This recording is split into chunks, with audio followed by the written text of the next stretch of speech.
Hello and welcome to Crosstalk, where all things are considered. I'm Peter Lavelle.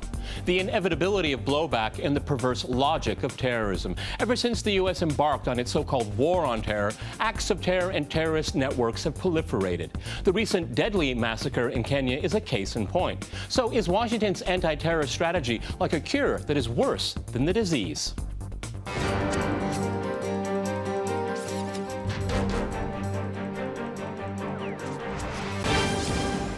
To Crosstalk the War on Terror, I'm joined by Richard Barrett in New York. He is the Senior Vice President at the Soufan Group.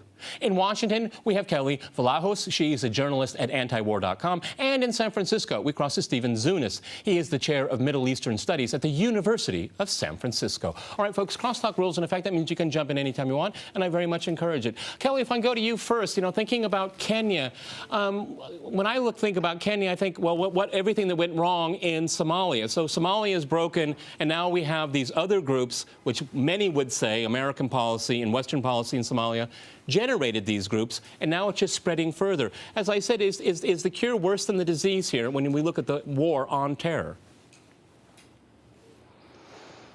Well, let's consider for a moment what's been going on for the last 12 years in Somalia. We've had CIA, covert operations. We've had Joint Special Operations Command forces doing covert operations. We've had private contractors, CENTCOM, military, all operating in Somalia since 9/11. They've been conducting targeted assassinations, airstrikes, drone strikes, all of affected civilians there. They've scattered Islamist groups, but also created new ones, including Al-Shabaab, which has taken responsibility for what happened in Kenya. The United States has worked with Ethiopia and Kenya to bring invading forces into Somalia, which have been responsible for brutal human rights violations. The United States has created an intelligence infrastructure in Somalia, the notorious jail or prison interrogation center at the airport there, as reported by Jeremy Scahill, in which they have assisted Somali government officials in interrogating people that they've dragged off the streets in these dank, dirty, drug-infested, insect-infested cells underground. The idea of blowback here isn't a surprise. We are seeing the remnants or the outgrowth of what our policy, the United States policy, has been in the last 12 years there. Okay, Stephen, in San Francisco, that's not a very optimistic report there. I mean, I just don't see the learning curve here. I mean, you go in to try to stabilize Somalia. Somalia becomes a broken state, a failed state, and then it exports what's wrong with that country. I mean, what's the security interest of the United States in trying to continue down this path of fighting terror? Well, it even goes back further to the years the United States supported the Bari regime and his the former Somali dictator's brutal repression and divide and rule policies, which upon his overthrow in a popular uprising in early 1991 created this power vacuum, of which initially was filled by various clan militia, and then with the U.S. intervention and other miscues created this power vacuum that hardline Islamists try to take advantage of. Instead of working with some of the more moderate elements, like in the Islamist courts, the United States came down hard with drone strikes and other forms of intervention, either directly or by proxy. And indeed, we've created this kind of monster now. I mean, the good news, I suppose, is that Al-Shabaab has been losing support in Somalia, not just from military intervention or losing battles with the Somali government, but because their style of leadership is very unpopular in Somalia. Their ultra hardline misinterpretation of Islam, their draconian practices, does not have that much popular support. And indeed, I think, and it's because of their losing ground, they're getting desperate. I think they went and did this desperate act in Kenya. So what I'm saying is I think the good news is they're on decline, but I think the intervention, from the West is making things worse, and that the decline would happen inevitably just because the Somalis don't like that kind of rule. They don't like that kind of violence. Don't like that kind of extremism. Yep. Richard, if I can go to you in New York, I mean, but then again, going after these groups, these fanatical groups here, it creates more blowback. What I'm getting at, from what we just heard from Kelly and from Stephen, it ends up being a very vicious cycle here.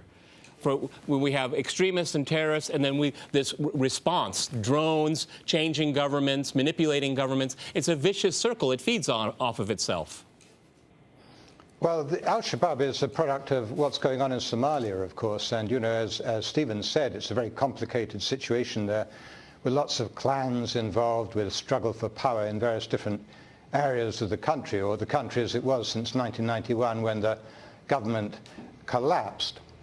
And the forces in there are, of course, originally African Union forces, but now they're UN forces. The AMISOM is a UN force trying to allow the transitional federal government to establish some sort of stability. And Al-Shabaab is fighting the UN forces. And, of course, all members of the United Nations and Security Council in particular have mandated those forces to try and help the transitional federal government.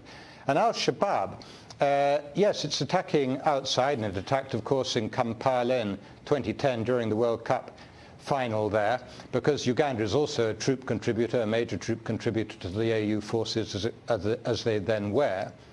And, of course, Kenya. And Kenya is particularly active, of course, in the area of southern Somalia, where Al-Shabaab is trying to maintain its support, and indeed kicked Al-Shabaab out of Kismayo, the main port, and therefore the main source of their revenue. But I think we have to look at this in two ways. First of all, there's a Somali issue going on here, and then there's an international issue. If you look at the statement made by Al-Shabaab about the Westgate attack, one thing was, Kenyans, you better get out of Somalia, or else you'll face more than this.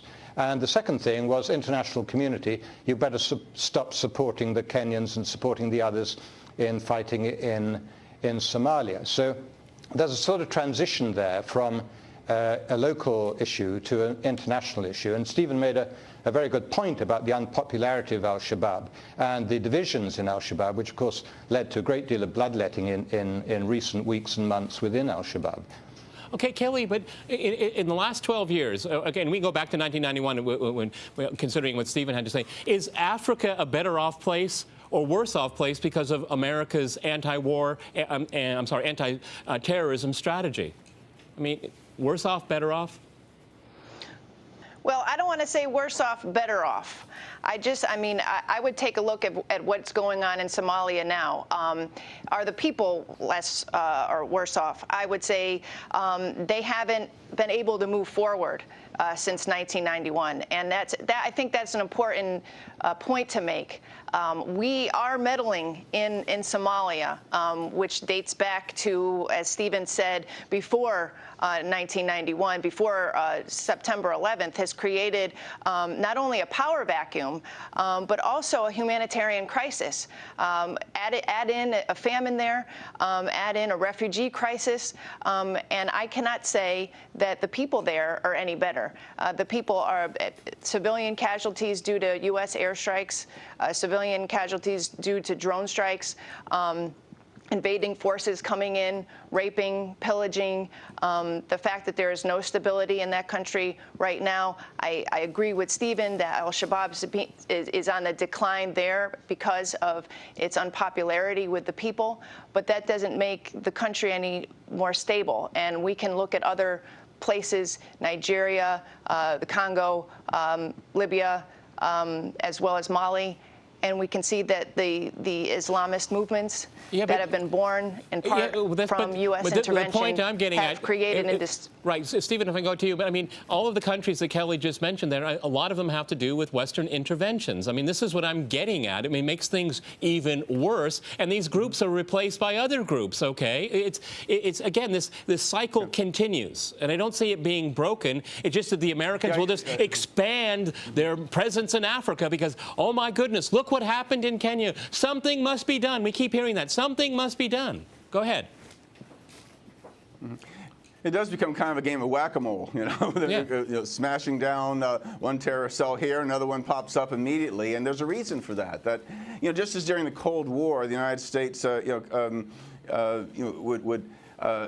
intervene in the name of anti-communism, not recognizing that a movement's power came not from their study of Marx and Lenin, but from nationalism, and that it was many of these communist movements were a reaction, or communist-led movements were a reaction to Western imperialism, to Western involvement by propping up right-wing dictatorships and bombing and intervening. We are creating more communists than we were suppressing. Same thing has been happening in the so-called war on terror. That the U.S. intervention is creating this backlash effect. It's creating the very enemy that we're trying to suppress. That you have these extremist Islamist groups that are taking advantage of this nationalist reaction that people have to a foreign intervention, and those wishing, and outsiders coming in and trying to run things. And so, the fact is, I've been traveling to the Middle East for more than 30 years, and it's clear that the more the United States militarizes the region, the less and less secure we're becoming. Okay, Richard, do you want to react to that? Interventions is probably one of the clearest indicator. It's the biggest advertising, recruiting for these kind of extremists.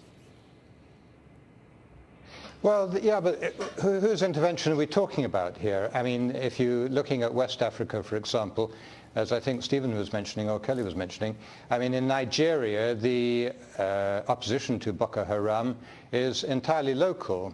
The opposition to Al-Qaeda in the Islamic Maghreb, well, of course, the French moved in to try and push them out of Mali, but generally speaking, the work against Al-Qaeda in Islamic Maghreb has been essentially regional.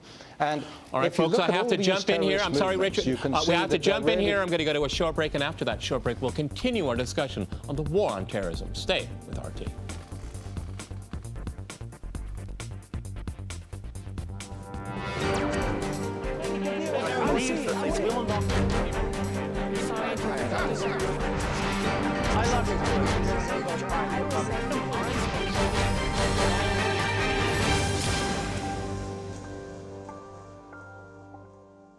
Welcome back to Crosstalk, where all things are considered. I'm Peter Lavelle. To remind you, we're discussing America's war on terror.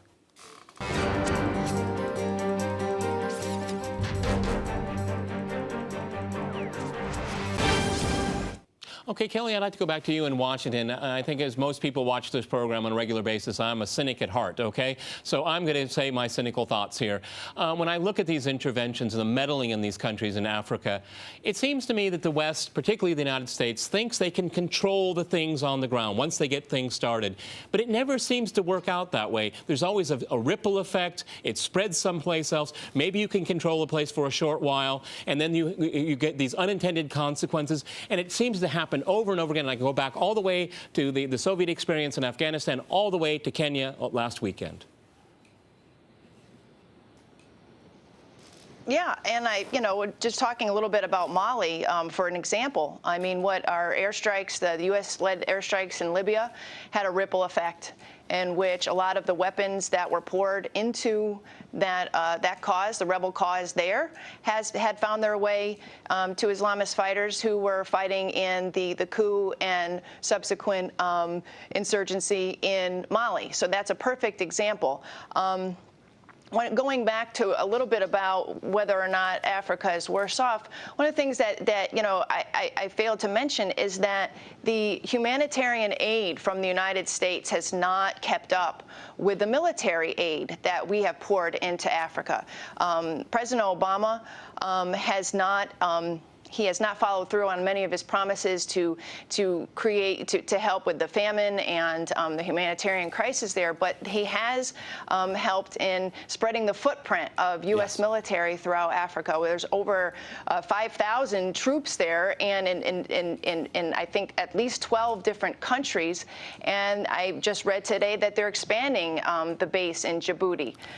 So we're looking at a situation where military intervention has come first before humanitarian assistance. And I think a lot of the blowback, much of the blowback is from people like you had pointed out that are reacting to our meddling and not any assistance that we've been given to Africa. Stephen, Kelly said the right word, footprint. And again, being a cynic, this is a great way. You have to fight terrorism, these terrible people, that what they did in Kenya. We have to send in the troops. We have to arm these people. We have to find allies. And these.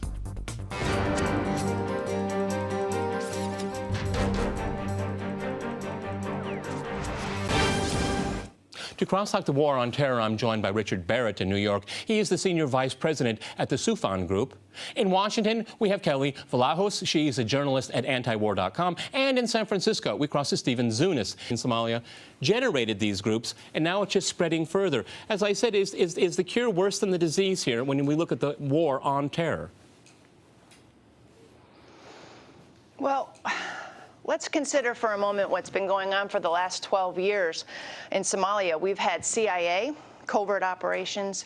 We've had joint special operations. He is the chair of Middle Eastern Studies at the University of San Francisco. All right, folks, crosstalk rules in effect. That means you can jump in anytime you want, and I very much encourage it. Kelly, if I go to you first, thinking about Kenya, when I think about Kenya, I think, well, everything that went wrong in Somalia. So Somalia is broken, and now we have these other groups, which many would say American policy and Western policy. Operations command forces doing covert operations. We've had private contractors, CENTCOM, military, all operating in Somalia since 9/11. They've been conducting targeted assassinations, airstrikes, drone strikes, all of affected civilians. Hello and welcome to Crosstalk, where all things are considered. I'm Peter Lavelle. The inevitability of blowback and the perverse logic of terrorism. Ever since the U.S. embarked on its so-called war on terror, acts of terror and terrorist networks have proliferated. The recent deadly massacre in Kenya is a case in point. So is Washington's anti-terror strategy like a cure that is worse than the disease?